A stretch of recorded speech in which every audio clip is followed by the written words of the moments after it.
What's up, guys? We are going to continue our ACC recaps here, and now it's time to talk NC State. We've got our friend Noah here. Noah, really excited to jump in with you today and talk about the Wolfpack. We're, a good season, 8 wins and a dominant, bowl victory. It was interesting. We were talking a little bit before we got going here, and KG knows this. Literally every August, I tell her two things.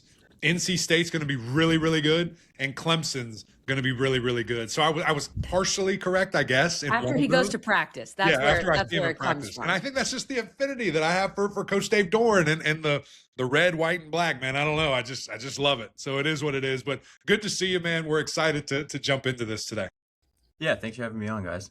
It's going to be fun, man. So looking at this team, I guess just starting with just big picture, like your thoughts on the season and, kind of what this team accomplished. And was it a little underwhelming? Because there was a lot of talent.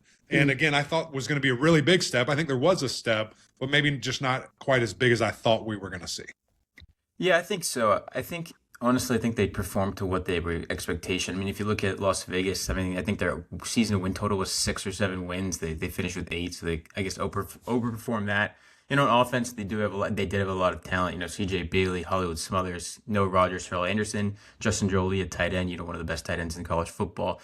So it was kind of one of those things where would the offense be able to carry the team? Defense was in year one of a new scheme. It was really kind of trying to figure that out. 2 new coordinators, really, with Kurt Roper on the offensive side. But they clicked at the end of the season. I think that's where we saw them playing their best football, and I think that's kind of what they want to build on, moving forward. Absolutely. To finish with 3 straight wins, to beat Florida State. I know Florida State's down, but I don't care. You beat Florida State, that's good for NC State. Blow out North Carolina, as they do a lot of years. And I know North Carolina's trying to build back, and they're going to have something to say about it in the next couple of years for sure. Beat Memphis.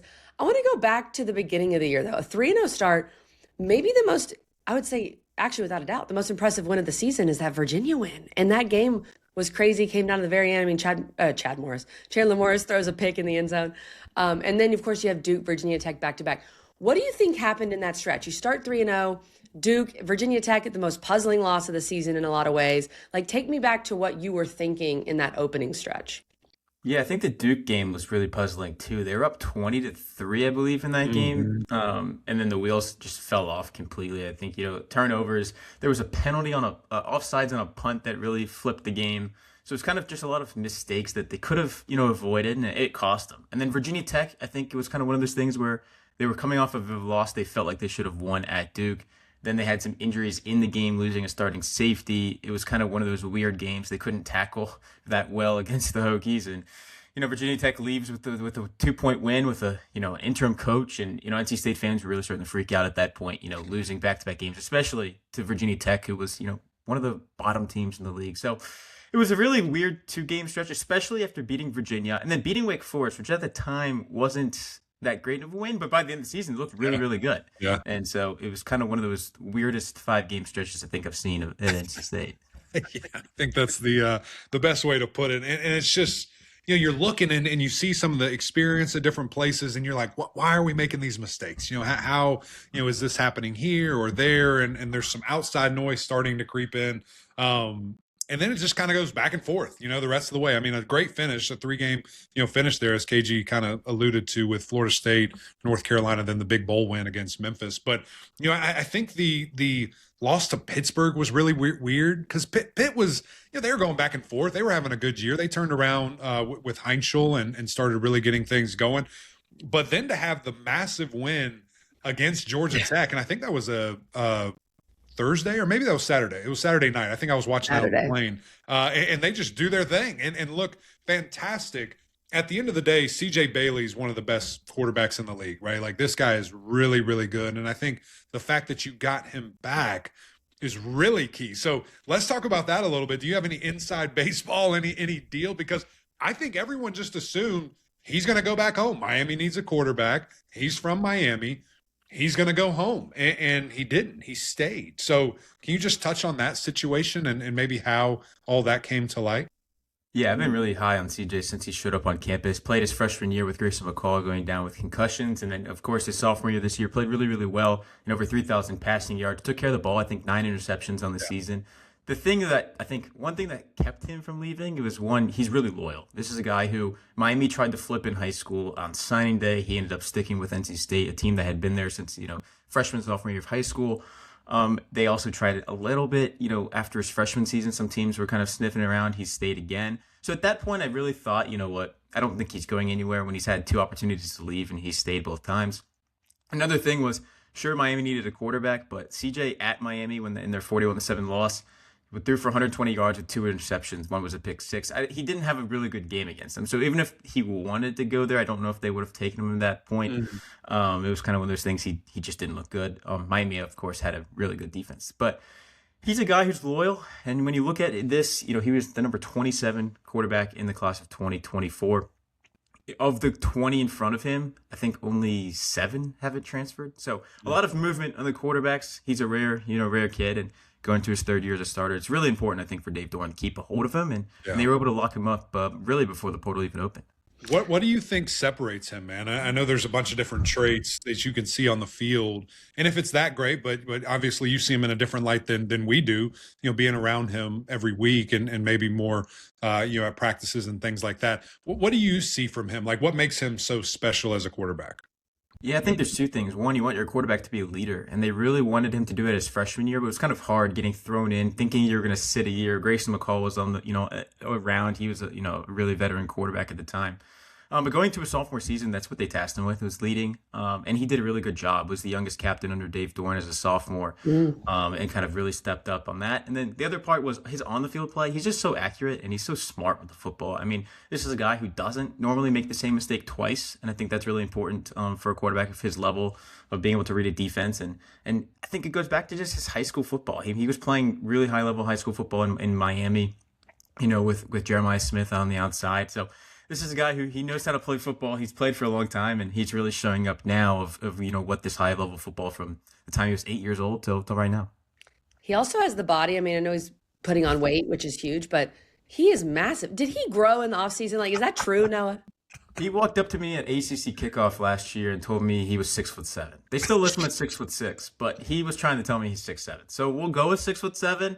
They keep putting weight on him. I really think this year will be a fun year to see him, how much weight they can get on him this winter. They put, I think, 15, 20 pounds last winter. Yeah. And I think they want to get some more weight on him this year, too. It's just exciting, I think, to see him back for college football, too, because for fans, for NC State fans, for ACC fans, like, you want to know these guys and grow with them. And that's what NC State fans are going to get. So we've kind of talked about last year, 8-5, a solid year for NC State and something they can build on, especially bringing back CJ Bailey. What do you think? And you mentioned, of course, Kurt Roper and kind of some of the new vibe on that offensive side last year. What can we expect? Like, I know it's way too early. All right, let's be real. But you bring CJ Bailey back. What can we expect from this offense going into 26? I think we expect an even better version of it. They did lose, 3 really skilled players, and in Hollywood Smothers, the leading rusher. Their 2 leading receivers that were eligible to come back also hit the portal and left. Justin Jolie was a tight end. He left for the NFL. Well, he was out of eligibility. But this is a team that had a lot of pieces that it needed to replace in the offense, and it kind of recreated CJ Bailey's youth football team. They brought in Josiah Trader from Miami. They brought in Chance Robinson from Miami. They brought in Davion Goss from North Carolina. Those 4 all played together since they were 8 years old. And so even though they've lost a lot of talent, they've got chemistry. And I think that will help this offense really click early. The spring will be important as always. But if those, 3 newcomers can carve out significant roles, which they expect them to, I mean, we could be looking at, this team from Miami Gardens, back in the day when they're winning national championships left and right at, 8 to 13 years old. Only in Miami can you win national championships at 8 years old. It's what you do down there. There's so much talent, which is super unique. And I don't think a ton of people know that. Maybe NC State fans do, just because of great work that you obviously do on 3 and things like that. How much of a role did CJ Bailey have in that? A lot. I mean, it was kind of one of these things where they kept him and then got all of his friends to come too. Basically, who do you want? Like, who do we want to target in the portal? Tell us. Hey, CJ's in the general manager's room. That's and crazy. They're circling names like, yeah, let's go get these guys. Yeah, they basically said, we'll bring Miami to you. People thought he wasn't good at Miami, ended up bringing Miami to Raleigh. So not a bad idea. What was the number on Jeremiah Smith? Did you guys try to get him or? I know he's the missing piece. He was also on the team for all those years. Exactly. That's become Exactly. the Just joke. But $8 million. Maybe that'll do it for 1 year. Maybe we could make him come to Raleigh. We'll see. I'm sure he's doing just fine. Did you know that Ingles sells more organics than any other store? Or that they run their own dairy? Or that they only serve USDA choice and prime meat? Did you know that they have more local craft beer than any place else? Or that they have Energy Smart stores? Or that they professionally slice and package imported cheese from Europe? Did you know about their giant international aisle, local farm partnerships, curbside pickup, wine department? Or that they donate 3,956 meals a day to local food banks? Well, now you do. It's all in the bag. Ingles, low prices, love the savings. Looking at this team again from last year, and you alluded to some of the offense, but one piece you left out was the run game, man. Let's go. That was something that I was very excited about. Obviously, what it looked like last year, and a big piece of that, was obviously Smothers, but Scott had his moments too. I mean, I think of that 200-yard game or close to it, where he just looked unstoppable and was an absolute beast. Hollywood moves on, but Scott's still there. Him and that offensive line, I think Garrett Tujay is one of the best in the world, and obviously he's still being on this staff. What does that combination look like, with a veteran quarterback as well? yeah, losing Hollywood obviously hurts. He was a guy that was close to a 1,000-yard rusher. They haven't had a 1,000-yard rusher since 2018. This is an offense that it's just weird that's happened. They almost did it with Hollywood. He was banged up down the stretch and was just shy of it. Ended up at Texas after a brief stop at Alabama. But Duke Scott is a guy I'm really excited about. He ran for 200 yards in that game against Georgia Tech that Hollywood was out, and people were worried. They were without Hollywood Smothers, without Justin Jolie in that game, and they still beat a top 10 team. And he was a key reason why. He ran the ball really, really well. I think that gave them a lot of confidence in him. They were obviously high on him to begin with, coming out of Georgia. Now this will be his third season in the program as a redshirt sophomore. They think he can be the number one back. And then you look at Davion Goss from North Carolina that they brought in. He was an effective runner for 2 seasons. So I think they'll pair those two together. And on the offensive line, as you mentioned, they return Teague Anderson, who was the right tackle last year. He'll appear to slide to the left. Jacarius Peak entered the portal as well at the left tackle spot. Then they brought in Jamarian McCrimmon, a tackle from East Carolina that was an all-American conference, first team player a year ago. So they made do with what happened when they took the losses and were able to find, guys that performed really well last year at their schools and can try to insert them this year. And Scott was really good in the bowl game too, so that's something that he can build on, the big one over Memphis.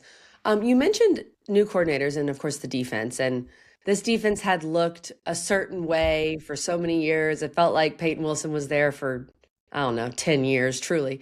But bringing in Coach Elliott and just kind of that new scheme, figuring it out. What do you think NC State figured out defensively this year, and how can they build on it for next year? Yeah, it was kind of just like a growing pain. They were so used to the 3-3-5 defense. A lot of the personnel was still Tony Gibson's personnel here. Caden Fordham was playing well linebacker to start the season, moved to middle linebacker after an injury and really took off. He led the ACC in tackles by the end of the year. So now moving forward, when you look at the linebacker room especially, it's most of these guys are guys that DJ Elliott has brought in.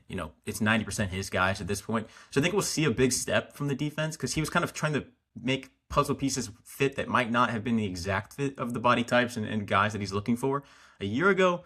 But I think this year, we'll see what they can do. They brought in Raul Aguirre from Miami to play linebacker. I think he'll be a really big, piece of this whole puzzle of what they can do. The middle of this defense seems to be the biggest hinge point for DJ Elliott's scheme that we saw last year. Once the linebacker play got better, they started winning games. And so I think that's going to be the biggest point to look forward to.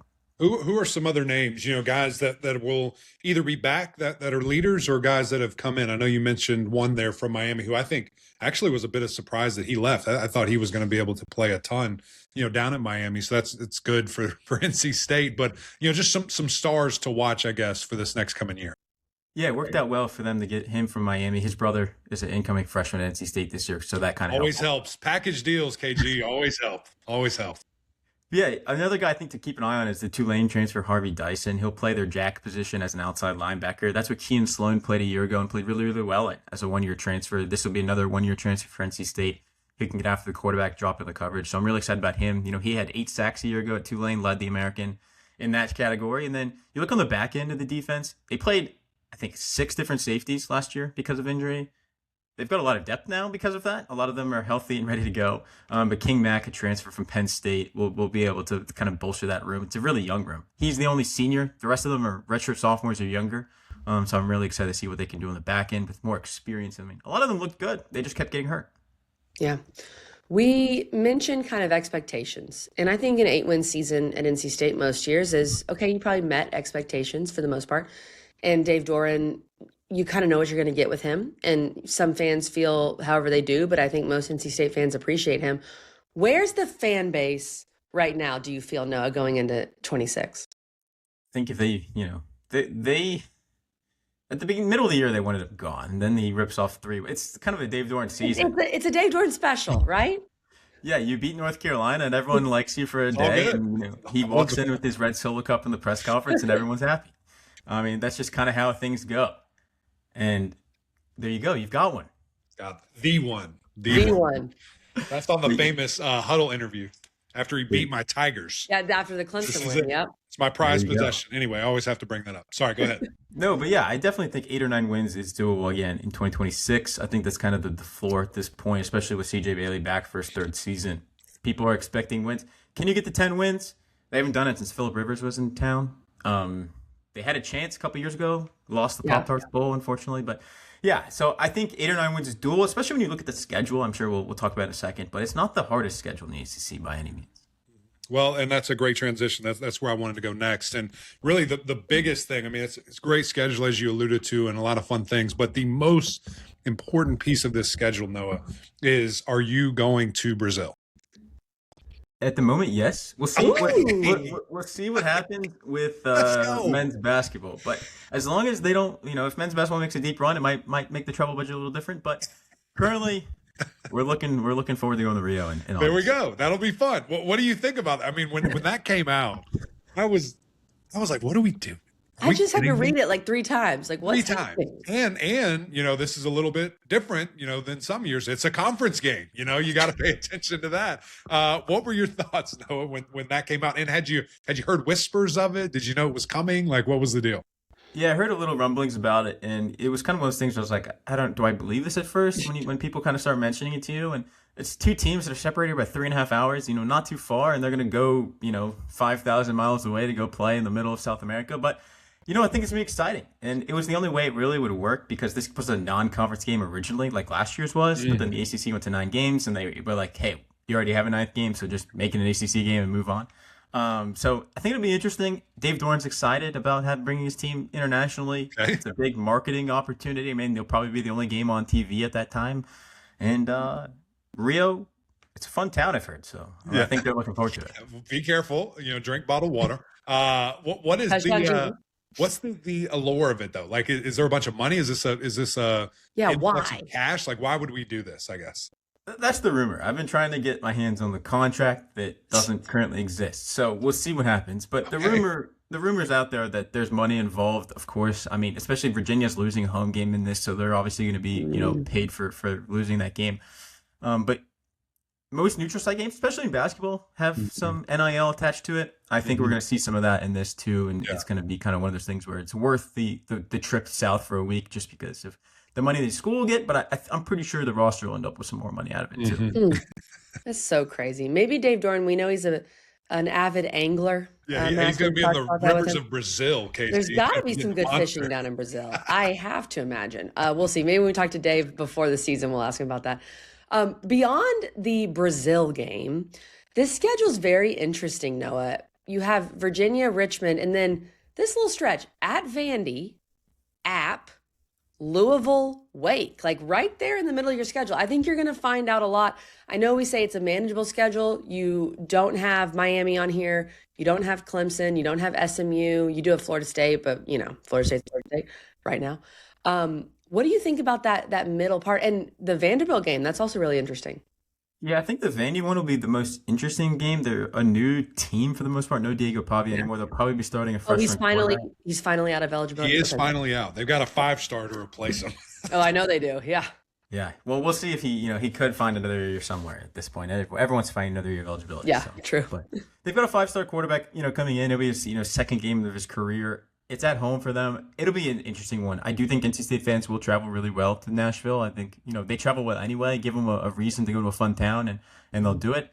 So that one, I think, is the one that we'll learn the most about this team, other than Virginia, of course. But then App, it's not a pushover team by any means. This is a game they were supposed to play at App this past season. They kind of bought their way out of it and replaced it with Virginia. And then, as you said, Louisville, Wake Forest. Then you start the ACC, really get into it with those games. So this will be a 4-game stretch that will test them a lot of ways, their offense and their defense. So it'll be really, really important. And plus, a true road game, the non-conference, it's big. You don't really see that too often these days, especially at this level. Well, and I think even, to expand on that stretch, KG, then you're traveling all the way across the country to Stanford. So you have another massive trip. You went to Brazil. It's going to feel like the shortest trip ever. Yeah, to South America. And then you've got, Sangapolatele coming to town and Cal, the lefty phenom there. So this schedule is a little sneaky, and it'll be really interesting to see kind of hindsight, what do they kind of look like that? What is Syracuse? What is Duke, post Mensa?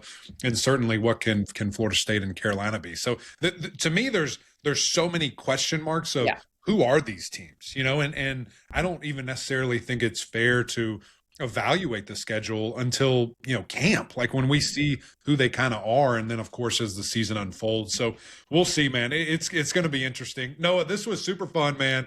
Really grateful for your time, and another season, man. I'm excited for the Pack. Let's freaking go. Playoff for Bucks, hope you man. get to Brazil, Noah. I want to follow the Noah Chronicles in Brazil. Please. It'll be fun. I gotta go do some exploring in Brazil. I've never been, so yeah. Get some extra time there, man. Thank you, brother. Great to see you. Grateful for your time. Yeah, thanks for having me.